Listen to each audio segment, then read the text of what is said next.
WNST.net. It took a week off, and I appreciate everybody tuning us in out there on the internet as well as in our social media chain, as well as the best of radio we did during Memorial Day. Back after, and this is a guy I've been chasing for a couple months to have him on. I'm not ashamed to say he's one of my favorite guys to follow on Twitter, and I don't even really know Andrew Brandt. I just know him through the MMQB and his work in the National Football League, always with sensible columns and an insider's look at what's going on, and so much going on here in Baltimore. Andrew Brandt from the MMQB. Welcome in. How you been, pal? Yeah, I've been good, Nestor. Good to be with you as always. Well, let's start with this. There are no OTAs in Baltimore this week. John Harbaugh got caught with his hand in the cookie jar. I don't know if they got hit with the dum-dum stick. I don't know where the NFLPA got involved, but 5 minutes in pads for John, $137,000 later. We're long past the point for begging for forgiveness, aren't we? Yeah, I mean, this is a high priority for the union, and it seems like the league, too, and it sort of goes between DeMaurice Smith, who's the current leader of the NFLPA, and the past leader of the NFLPA, Eugene Upshaw. It was always the same. It was like, we got to rein in these teams because these coaches don't know when to quit. And, you know, the idea of pads in the off season was something that was sort of a no-no, and then it was memorialized into the CBA in 2011. You can't do it. What's curious is kind of the reports out of Baltimore that, hey, you know, they thought it didn't apply to rookie camp. Well, of course it applies. Rookies are people too. And well, how does it happen? I mean, you ran an organization in Green Bay. You've been involved in this a long time. Doesn't the equipment manager know the rule? I mean, there are so many questions here, and I don't know that we're really going to get answers. It's been very punitive and very embarrassing for them to have done this. Yeah, I mean, you would think they would know. Again, I find that explanation about, well, you don't think it applies to rookies or rookie camp, a little bit curious at best. And as you know, the Ravens have a newly signed tight end who's on the executive committee of the union in Benjamin Watson. And I think it was reported that he was the one that kind of let him know, hey, you can't do this.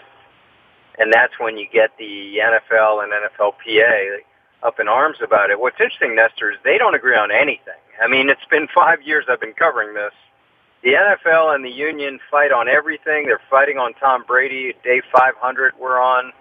But they agree on this. They agree on dinging teams that get overzealous. I remember when I was an executive in Green Bay, Gene Upshaw used to come for his annual visit. We used to sit around. He would just shake his head. He said, these effing coaches, they sit around in the off season. They got nothing to do, and they see players. They just want to put them in pads. It's sort of a coach's lament that everyone talks about. And the other side of this is how many times do we hear that coaches can't really coach in the off season anymore because of all these restrictions? Well, the fact is the coaches weren't part of the collective bargaining agreement, and they were sacrificed. Their voice was, at least. Well, and I guess for the coaches to want to get these players to work, part of it is they make these incredible bonds with these young men during the course of the season, and then 31 of the 32 teams lose, and now you're not allowed to talk to your guys for 2 or 3 months, even to check in to see if they're in the weight room or how their wife or how their kids are doing. There's a lot of gray area there from a relationship standpoint, isn't there? Yeah, I mean, again, you're not supposed to do that because you said you're not supposed to have football conversation. You know, if you run into them in the grocery store, you're supposed to talk about, like you said, your wife and kids. What are your kids up to this summer? You're not supposed to talk about football. Is that enforced completely? Of course not. I mean, if John Harbaugh runs into Joe Flacco at a golf tournament, and they talk a little bit about football, is that going to be dinged? No. Well, what if you say, hey, how's your leg, right? I mean, as simple as that. Yeah, I mean, listen, I asked the union about all this, and they said there are really 3 reasons. One, let the players recharge, refresh, get away from the coaches as long as they can. Number 2, go get degrees. Go back to school for 4 months. And number 3, allow for veteran players to get longer careers, to have more longevity. They're not getting beat up for 6 months in the year. I don't know if any of those we can have enough data to say they're working, The longevity one, Nestor, I don't know. I just think teams are moving to younger players, whether it's reduced off-season or not.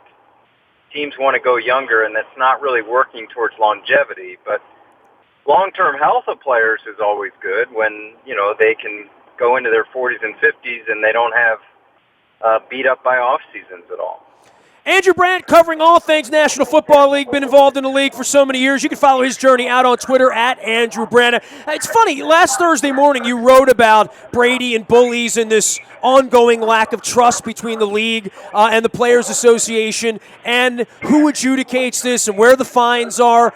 Boy, Roger, wanted to be the hanging judge, and now almost a decade into this has really been a tightrope for him, right? Yeah, it's tough because the Brady case is, as I said, we're on day 500 and counting. And I think we have two fundamental differences in how the union and the league looks at this. The union and the Patriots look at this as an equipment violation. And if you want to ding Brady a fine, if you want to give him some kind of hefty fine for allowing the balls to go below a certain amount, that's an equipment violation. The league has always looked at this completely differently as a conduct detrimental. And once you say conduct detrimental, then you're in that Goodell area where he can essentially do what he wants to do. And so now we're in the court process. The latest court decision, I know people are getting bored with it. There have been a lot of them. That went for the league. So now Brady's the one, you could say, prolonging this by appealing and seeing if he can get to the full Second Circuit and the lawyers keep going. But this is a long-running saga about power. It's commissioner power. It's Tom Brady. And who knows when it'll end. But, this is probably not a good look for the league, but they've got to protect that so they don't have players running to court and trying to challenge Goodell.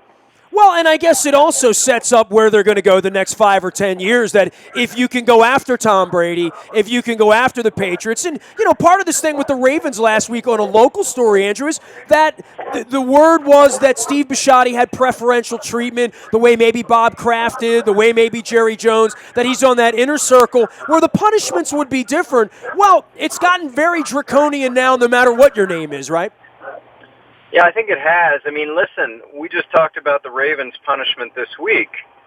That's one where the union agrees with the NFL, as we said, and I think, I'm not defending Roger Goodell, but they've got a tough job up there because they've got, as you said, they've got all these relationships to manage. You're like herding cats, 32 different owners and team people. So they ding the Ravens this week. They ding the Patriots last year. They ding the Cowboys and Redskins for cap violations. They ding the Saints for bounty. They ding the Chiefs for tampering with Jeremy Maclin. Everybody's really upset when it happens to them. But you almost get the sense they're kind of cheering on Roger when it's happening to someone else. Well, there's been sort of a culture of cheating or working around the edges, or let's just put him in pads for a day. Let's just turn the noise up a little bit more in our dome. All of those sort of things around the edges of where ethics and what's cheating and what's lying, and I don't know. And I guess Roger has to decide all that because it winds up on his desk. Yeah, and I've always said, I tweet it out, I write about it, I talk about it on ESPN. It's just that part of Roger Goodell's job description that people don't talk about enough is he's the punching bag. He's the piñata. He takes the hits.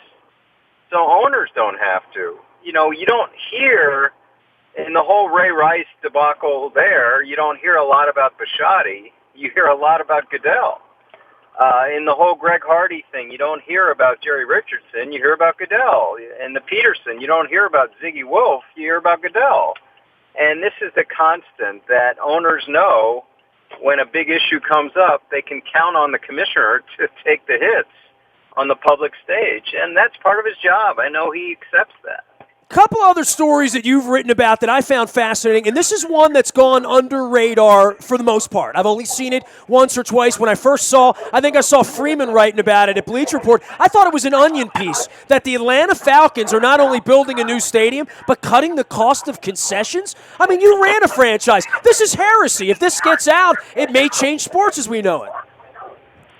Well, it's interesting because it's you're sort of hinting at the way I look at it, which is a lot of owners are going to look at the Falcons and say, "What are you doing to us?" Because they've set a model here. They basically said, "Listen, we get enough revenue from TV, from tickets, from parking, from suites, from club seats. We don't need to make a killing on concessions." And you know what? They're right. Come on, how much money do you need?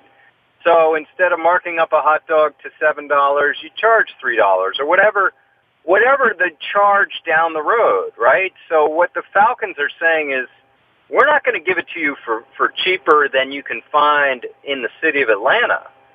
But if you can get a hot dog for $3 in the city of Atlanta, that's what you're going to get here. You're not going to have to pay $7 because you're at a stadium.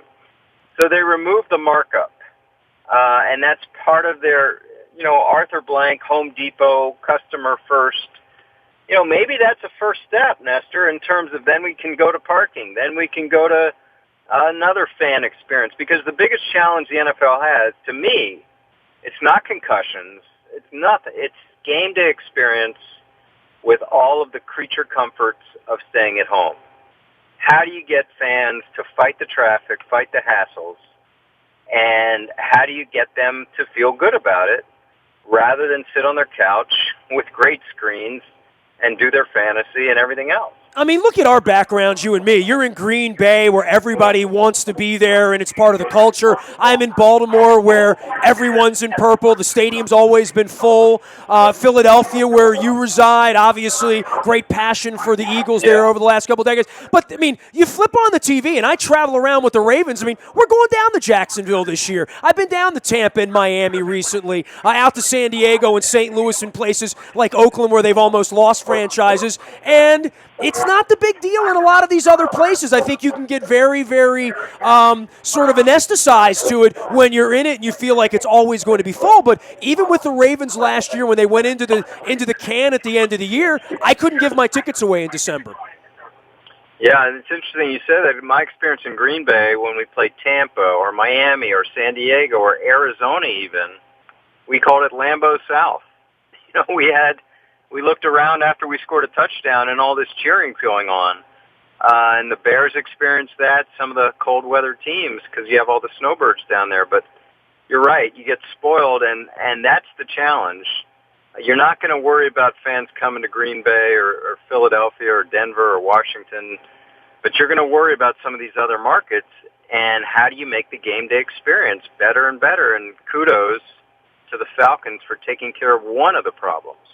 No one does a better job of covering the National Football League than Andrew Brandt. You can follow him out on Twitter at Andrew Brandt, also at the MMQB and SI and a bunch of other places out on the internet. You wrote a piece about Las Vegas, and look, we've all been there. We've all had a good time there. There's never been a franchise there. We've all known the gambling background. Wouldn't it be just like the Oakland Raiders, and wouldn't that make Al proud in the end that his franchise wound up going to Vegas?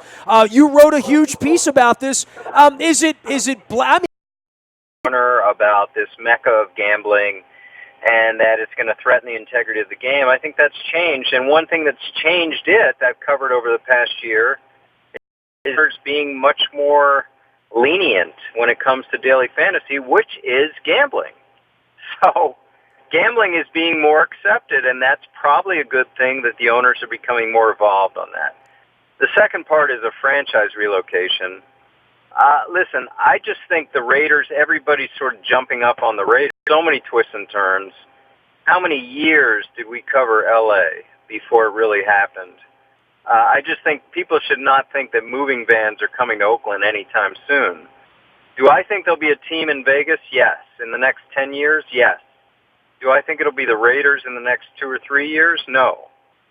So it could be the Raiders, but it'd probably be another team, and we'll just see what happens. I just think that, people are jumping on the Raiders because they can't get a deal done in Oakland, but maybe they'll go to L.A. They'll have an option after the Chargers get their deal done, so we'll see what happens. Well, on the gambling side, you mentioned, how it's become part of our culture. I mean, that comes with owners that own teams in the Premier League, right, where you just walk in the back, get a beer, and make a bet, right?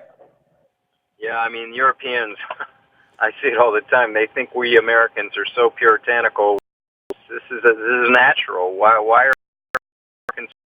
And maybe, as Adam Silver in another sport, NBA, says, just bring it out to the light. The more it's out there, the less you worry about the bad influences.